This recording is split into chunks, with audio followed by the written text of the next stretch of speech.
I came here to heal, I came here to grow. Lesson in love, they helped me let go. I chose this path, I chose this time. Everything I need, I hold inside.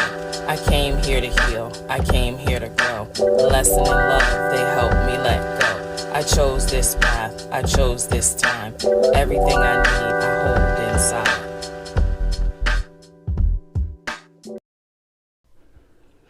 There's a certain kind of pain that hits when you've had money before, not dreamed about, not hoped for, but you actually had it and then you don't.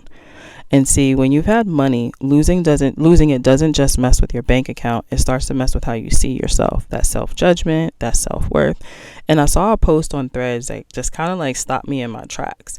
And then it opened up a conversation, but I think it's a conversation that a lot of people are having like silently with themselves, and I want to talk about it. Welcome back to another episode of Rebuilding Me, the Art of Starting Again, with me, Tisha Michelle, your host. So today we're going to talk about money, loss, and the shame that just creeps in when things don't go the way that you thought that they would. And I was scrolling on Threads and someone posted this, and I'm going to read it. Is there a such thing as financial grief? 3 years ago, I had over 100K saved and I was 28 years old. Now I'm 31 years old with negative $888 in checking and nothing in savings. This was all my fault, but I can't stop hating myself for letting it all go away like that. That right there, that's not just about money. That's about identity. And then the responses that followed were heavy, they were honest, they were familiar. And I want to read a few of these responses because if you ever felt alone in this, I want you to hear how common this actually is. Sorry, bear with me. I got to scroll through these. Someone said also, ironically, 888 is an abundance number. He, a little message from the universe. And that was what I thought too. I was like, that's interesting that you have negative 888. Like, wow. All right. So someone said this is more common than you think, especially with high earners. Remember that money is renewable. Forgive yourself and move forward, knowing that you've done it once, you can do it again. Someone that said, I spent all my savings to move to the U.S. at the age of 37. Literally all of them going into the negative. Starting from scratch is difficult, but it's also possible. And that the one who actually started the thread, he said, that's really inspiring to hear. Actually, thank you for sharing. Let's see, there's so many. I'm not going to read all of them, but I just want you to hear what people are saying. Someone said it's a real thing. Personal finance carries a ton of emotions, elations, guilt, shame, pride. Take care of yourself. Someone said, I'm 31 and I lost my savings to escaping domestic violence and being unable to work from the PTSD, which led me to a series of other bad circumstances that effed up my health. Life happens, hits some harder than others. As long as you are breathing, you can rebuild it, build it back better. Someone said, money comes, money goes. Did you have fun with that 100K? Did you create some lifelong memories and experiences? It wasn't wasted. More money will come your way. Don't fret. Just get smart and get on your spending habits. Figure out why you spent all that. I did overspend a huge amount, and part of was escaping an abusive ex, and part of it was going a little cuckoo from dealing with the PTSD.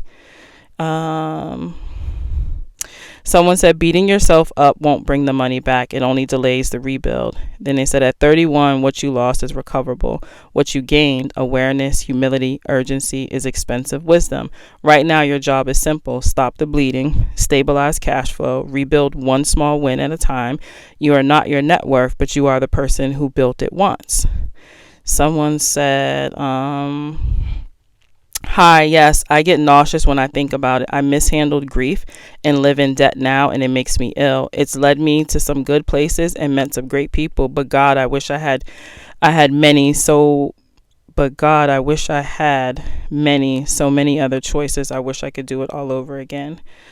Someone said, yep, I did very well in my mid-20s, had 3 to 4 really good years where I bought a house, a car, traveled, etc. Got sick around 28, kept going for a while, but searching for a diagnosis took a long time and a lot of money. Misdiagnosed 4 times. By the time I got an accurate diagnosis at 33, I had to sell my house. Couldn't work. I was fairly frugal in the beginning, and that allowed to last longer than most. 38 now, living with family to save up without exacerbating my illness. It's a lot. Someone said, I panicked in 2023 and sold my home when I lost my job. After 14 years where I thought and planned to retire, I paid off all my debt and was able to buy again, but at a higher rate. I've been grieving for almost 3 years, and it's now only starting to lift. It takes time. You've got time on your side. You're going to recover and recover well. Someone said, I had $250K sitting in my investments accounts. Then I got very sick and ended up spending it all. $80K in debt, declared bankruptcy. Now I have 6 figures sitting in my investment accounts. Again, you will bounce back, but not until you forgive yourself. Forgiveness means accepting that there's nothing you can do to change what happened. Someone said, no, we read that one already. Let me see. Someone said, yep, I thought I had it all figured out at 30. Good job, married, bought an investment property, a new car, got a dog, then I got divorced, sold a house, no more passive income, downgraded my car big time, no more dog, divorce is like $15,000, then I had a baby, which is like negative $77 billion. I'm 37, making 3 times what I made at 30, and I'm broke, my dude. I chuckled because when he put broke, it was BROOOOKKEEE. So he was really emphasizing that. Someone said, it's not stupid to be upset about this. Financial grief is real, as is financial anxiety. I grew up without a financial safety net, as I come from an Appalachian family that lacked generational wealth. It is something that won't ever not be in the back of my head. In late capitalist society, money is livelihood, and it's completely normal to grieve what you could have been. However, you are still fairly young, so don't worry too much. Just have better habits.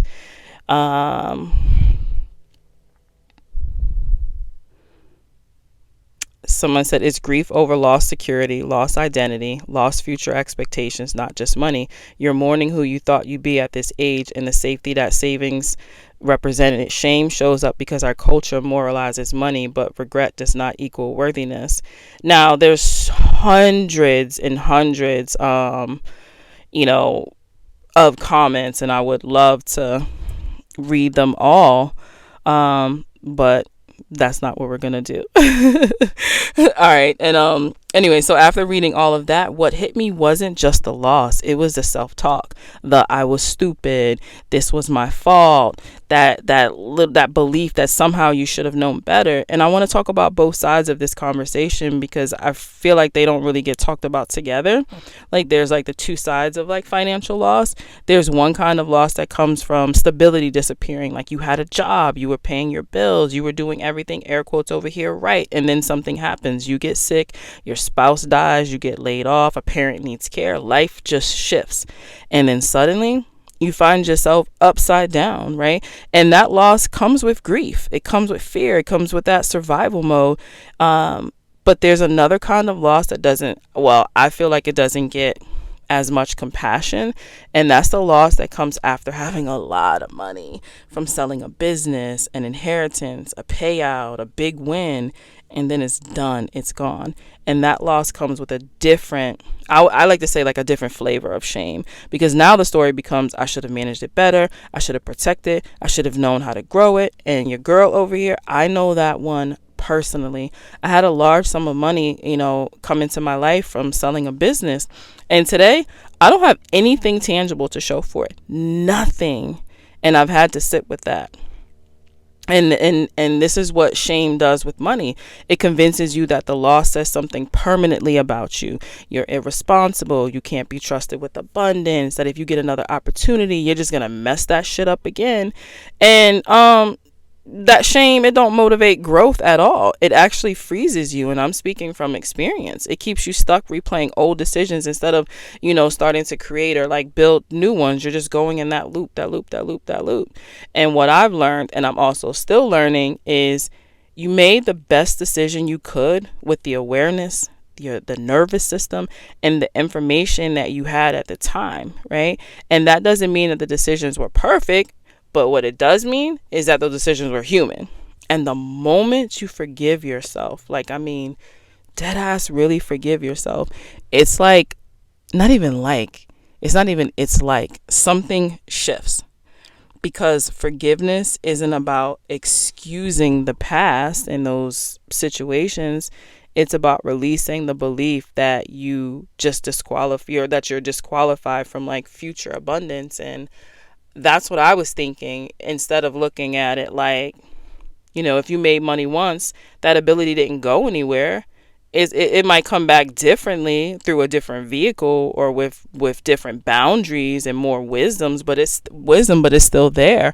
So yeah, you might not do the exact same thing, and you really don't want to do the exact same thing. You want to look at that situation and you want to learn from it and say, man, because I know with me personally, when I look back, I'm like, damn, that was some expensive lessons. Whew, I'm still climbing out of a hole from some really, really, really expensive, lessons. But that shame, honestly, now this shame doesn't come from me selling the business and having that set of money and not having a plan with it and not knowing what to do and just like, I'll figure it out. And that's always been my MO of like, I'll figure it out. But that was just being pushed into survival mode, and like, a period in my life when I was a single mom, and it's like, I gotta make shit happen for them. Like I was gonna figure it out. That I'll cross that bridge when we get there, and you're like, damn, look at all these bridges, we're here. Like, what the heck? All right, back against the wall, I'm gonna figure it out, right? I'm just gonna make it happen. And I did so well to make it in my life with that. But then once you start to elevate, you start to evolve, that version of you that got you through has to change, because it's not going to actually, it just was more of the just enough, make it happen, figure it out. But what do you do when you accidentally created this successful business? And I say accidentally because if you do know the story, I started the company because I was giving the idea to a bigger company, and they said my idea wasn't a good idea. So your girl's ego was bruised, because like, I don't just come up with no random stuff. Like, you got me all the way messed up.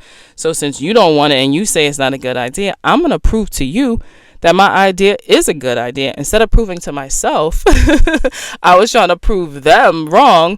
And I accidentally, grew this successful business that I ended up selling, just from, again, lack of information, but at the same time dealing with grief, the death of my best friend. And I sold it, and now all of a sudden I have all this money in my account. And it wasn't even like I went through and just started like splurging and just da da da da.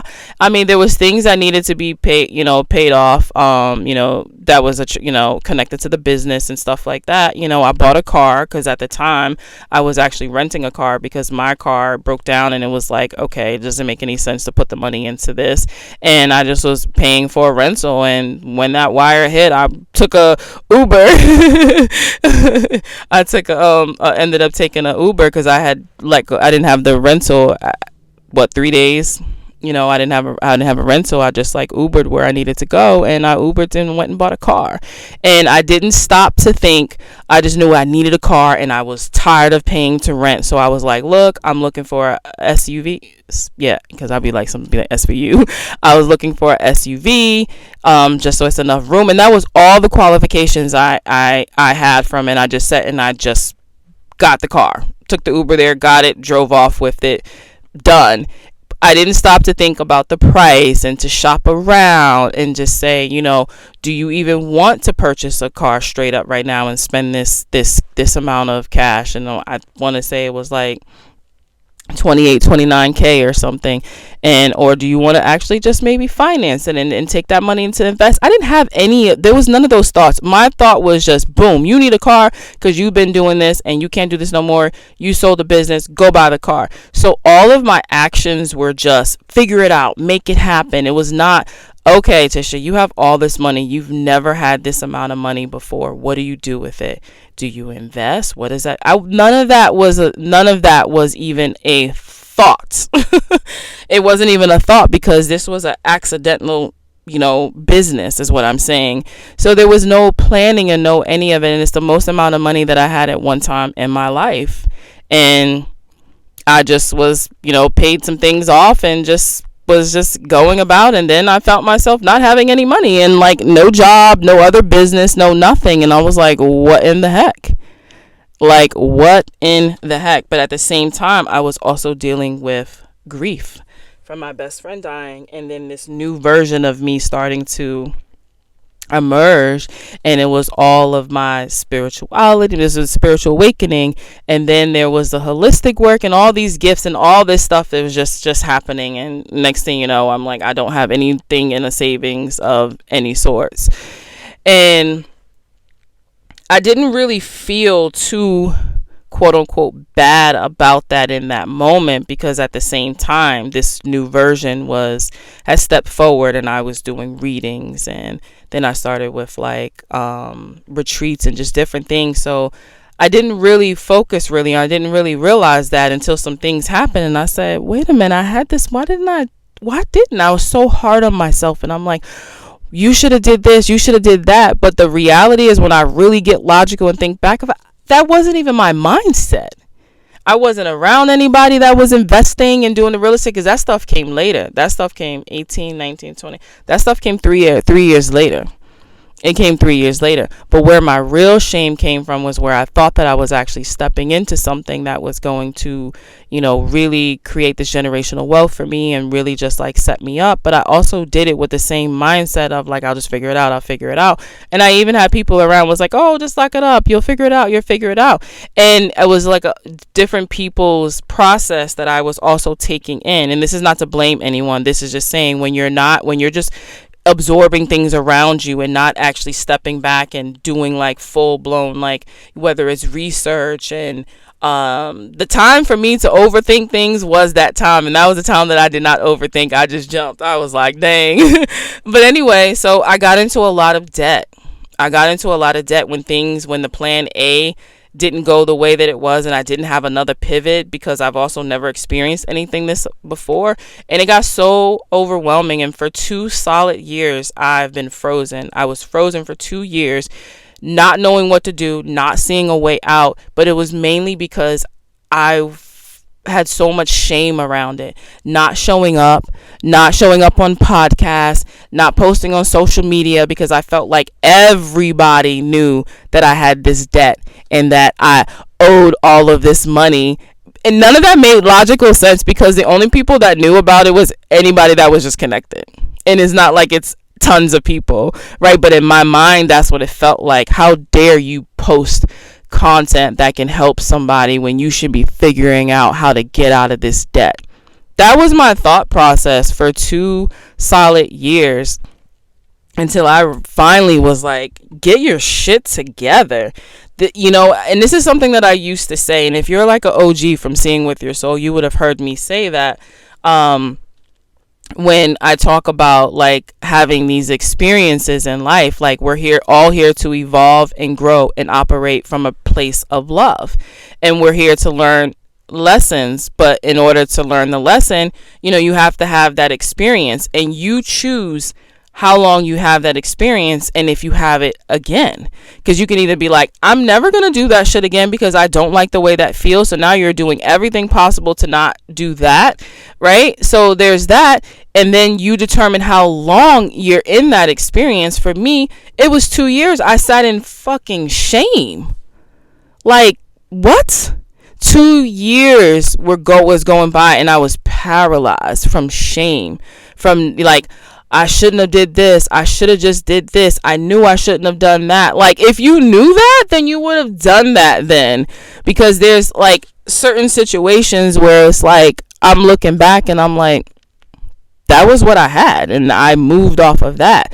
And why am I feeling, shame when I'll hear like, the ultra, wealthy or whatever, and they'll talk about, how they're millions of dollars in debt, or they take their debt to enable to grow. It was like a whole just different mindset that I wasn't used to, and that I'm like tapping into now and understanding like, okay, this happened.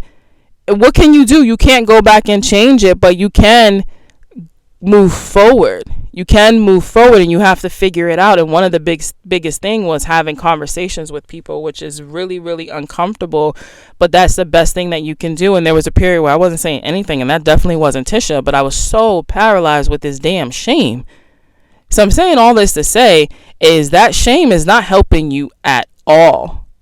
So it's making peace with whatever happened, whether it was through your own behavior, like the choices that you made and you was splurging and doing this and this and that. Like, you gotta forgive yourself and release it. Or if you got sick or it was a job, those are the things that, weren't in your control, and it's nothing to feel shameful about. And if you are, it's like, this is the opportunity that I want you to make peace with that situation, make peace with yourself, forgive yourself, and just say, yo, if I had that then, I can do it again, and I'm going to do it even better, and I'm going to build a better foundation. And even if it was through, because you lost your job, or, life happens, or a illness or a divorce, we can't sometimes prevent those things from happening. But going forward, knowing we were in this situation, maybe this is where we just start putting a little bit of money to the side, $20 here, $10 here, $100 here, because I don't know your financial situation, but like whatever it is that you can, just start putting little things aside. Get some finance books, right? Listen to there's some great podcasts probably out there, and just start listening to things or people that are talking about stuff when they're in your situation, like where you're at. Like if you're working a job and you're like, I don't have much for this, or I don't have much for that. Shameless plug, I actually have, if you go to my website tishamichelleofficial.com, when you go in there, if you click shop, you'll see some ebooks, and I actually have an ebook that I did that goes into some of like these money blocks and stuff, so if you want to check that out. But anyway, okay, so really just start to do some research into like people that are talking about something that's related to like you, and giving different like suggestions of stuff to do. So basically, you're going to look at that situation that's been so heavy on you and say, what can I learn from it now? Because you're not in that situation, but the more that you stay stuck in it mentally, it's like you're still there. And that's what I did for 2 solid years. That situation already happened, but I still was there with it because everything was around. I just want to get out of debt. All I want to do is want to get out of debt. Everything was around. I just want to get out of debt. That was the desire, the goal, to get out of debt, but not the idea, or not the plan, and not the structure, and not the execution. It was just so much like, I can't feel like that. I don't want to feel like this. I don't want to feel like this. But I wasn't doing anything because I was still holding on to that.